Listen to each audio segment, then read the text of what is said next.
I've been living in New Zealand for 16 years and my kids were born here and I've been raising my little family here for a few years now.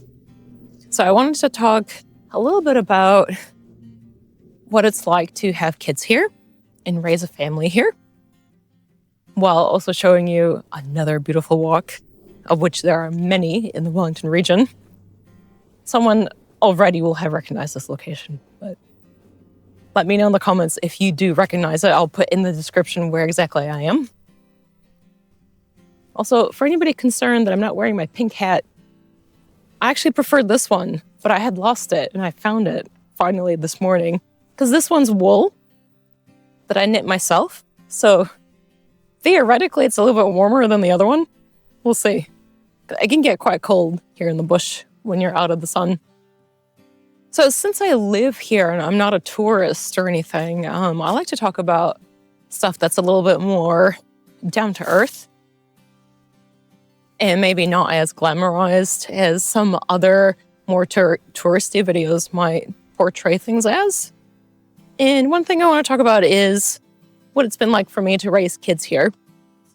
So, long story short, I love raising a family here.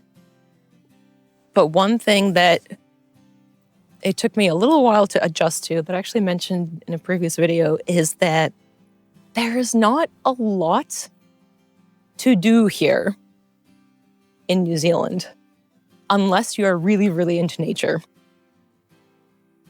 So I don't know what it is about the modern generation of parents, myself included, but for some reason, a lot of us tend to stress a little bit about how to keep our kids entertained. Do you know what I mean? Like, when I was growing up, so I grew up in Illinois, in a suburb outside Chicago. I'm just walking very carefully because now there's lots of roots and everything, holding onto trees for support. And my parents just kicked me out of the house from sun up to sundown. And that was the same for all the parents in the neighborhood. They just kicked their kids out and they said, okay, come back home when the street lights are on and have fun. And what would we do from sun up to sundown? Well, we'd ride our bikes around the neighborhood. We'd, go on little adventures together. We'd have our little dramas. Like, I remember getting into a hair pulling fight with my next door neighbor one time outside of her house. We'd play make-believe games. We'd do all sorts of stuff in these little packs of kids in the neighborhood. And then we'd come home for dinner. We'd maybe watch a little bit of TV, and then we'd go to bed. So that was basically my childhood growing up in the States. And actually, that was also my childhood in a similar way in Russia before we moved to America. So we moved when I was 5, but I still remember a little bit about my childhood there. I was born in Moscow, and in Moscow, essentially, you have these apartment complexes, but the apartments are shaped sort of in a square or rectangle. And in the middle of that rectangle is a courtyard. So the courtyard is essentially apartment, blocks on all sides. And in the middle is a courtyard, and it usually has a playground, maybe like a tennis court, something like that, some trees and things. And that's where the kids would go. They would just play in there, also from sun up and sundown. And then all the Russian mums would call out from the balconies that it's time to come for dinner. So yeah, very, very, in that sense, similar sorts of childhoods where you were just outside for long periods of time and you had a lot of freedom to do whatever it is that bands of kids would do. I think that modern parents as compared to what I just described, are a lot more obsessed with making sure that they take it upon themselves to keep their kids entertained. So parents will work Monday to Friday, and then on the weekends, it's like, okay, what are we going to do with the kids this weekend? How are we going to keep them entertained? You know, which is, of course, very different to the childhood that I just described. Our parents were in a lot more of a hands-off kind of approach. And in New Zealand, in my opinion, where I live, there is not that much to do. So it can be a little bit stressful for parents to try to think of new things to do with their kids when there's not that much to do, especially if you don't want to be spending money every weekend. Like, there's one mall in my area. There's only so many weekends I want to be going to the mall, you know? It's not that interesting. And I don't necessarily want to be taking the kids out to like cafes and stuff every weekend where I have to spend money. But the longer I live here and the more I see my kids grow up here, the more I realize that it's better to just not overthink this stuff. Like, it's better to go back to my roots in that sense and provide the kids with access to the outdoors and then just let them have their adventures. The outdoors is just something that I think New Zealand is pretty hard to beat. I mean, it's got everything, and you don't need to worry about bears. You don't really need to worry about... I'm not even sure if there's poison ivy in New Zealand. I'll have to look that up. I don't think there is. There might be some stinging nettle type plants, but you know, you don't have to worry about your kids going into the bush and then coming back covered in poison ivy, right? Which is something they need to worry about in America. So my kids are now 4 and 6. Luckily, we live in a pretty safe neighborhood, and we live off the main road, and we live next to a lot of other kids that are very similar ages. So as much as possible, we tell our kids, like on the weekends, let's say, to just go outside, go knock on the neighbor's door, see if the kids are available to play. We also live right next to their school, so we tell them, go to the school playground, play there, just do your thing. And we do stuff as a family as well, though, on the weekends, like much more than my parents would have ever done with me. But as a family, what we normally try to do is go explore the outdoors as much as possible, whenever possible. There will be some days when we really are kept indoors because it's very cold or very rainy. But most of the time, we try to go explore somewhere. So a trek like this is perfect.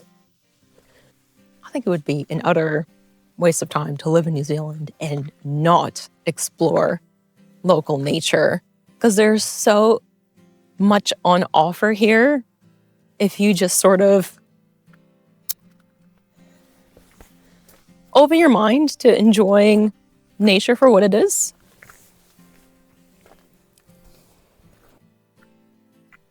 So I noticed that my kids, they're 4 and 6 years old, so all they really need is fresh air, open spaces, some mud, some water, some sand, some rocks, and they are happy. And it's really funny when we go walking in places like this one. Here, we've been many, many times to this trek with the kids. They just talk so much. They just start babbling about whatever. I don't know, like being outside, walking with the family, just sort of removes any filter they may have had between their brain and their mouth. And they just babble. It's really cute. I mean, they babble so much, I kind of end up just saying, uh-huh.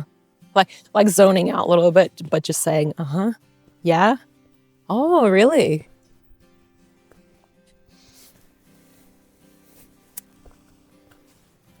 So sometimes I wonder what it would have been like to raise my family in the place that I grew up in Illinois, if it would have been significantly different. I think for the most part, the answer is probably no. I mean, I would say, of course, America is a very large country and there's a lot to explore and experience in America. But that's for tourism, you know. If you're living there, life is pretty much going to be kind of the same. You know, you'll still have your job, still have your chores, still have your life admin stuff. And especially these days with the prevalence of screens in the home, I think it kind of doesn't matter really where you live if you just sort of pop your kids or yourself in front of the TV, right? You could be living anywhere and it would feel like the same. So sometimes I think, would my kids' lives be significantly different if they were growing up in the States right now, in Illinois, where I grew up? And I think in that regard, in terms of just being sent outside to play as much as possible, if we lived in the same neighborhood that I grew up in, that would have been the same thing, you know? We just would have done that as much as possible. There would have been a lot less of this beautiful nature to explore, let me tell you. And there would have been no beaches, you know, none of that stuff. So I do feel very, very fortunate to be raising my kids here in New Zealand. And the fact that they have very cute New Zealand accents is just a bonus. Because I took them back to the States about 1.5 years ago now, and it was summer when we went there. So we took advantage of a whole bunch of outdoorsy activities and other kid-friendly things. Like we took them to this gorgeous outdoor pool. It was just the best I've ever seen. It was massive, and there was so much to do, and so many lifeguards as well, which was cool. And we took them to children's museums, and we took them to Chicago City Center and did a whole bunch of stuff there as well. But man, it all costs money. Like, it was not cheap to do all that stuff.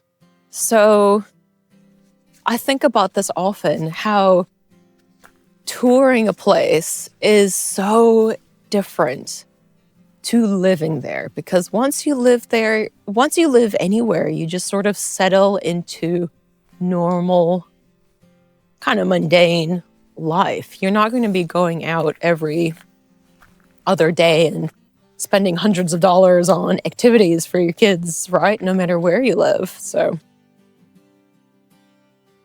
yeah, sometimes I do miss having access to some of those things like museums and theme parks and, I don't know, all this other stuff that you have in America. But then I think even if I did have access to those any day I wanted, I still wouldn't be that keen on spending money just to go someplace for a couple hours, you know?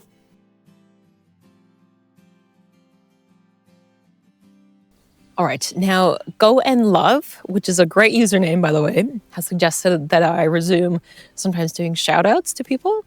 So if you have made it this far in the video, let me know, what is a really fond memory that you have from your childhood that you're really happy that you got to experience that didn't cost any money?